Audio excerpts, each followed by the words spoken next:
The graph of quadratic polynomial ax square plus bx plus c is a parabola.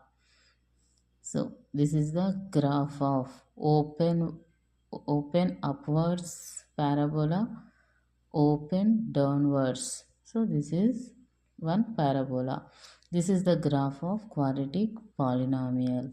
So how to find zeros from this graph? So the zeros of ax square plus bx plus c where the parabola intersects the x-axis. Here parabola intersect x-axis at 2 points. So the quadratic polynomial has two zeros. Here is also intersect 2 points. Case 1. In this graph, parabola intersect the x-axis exactly 1 point.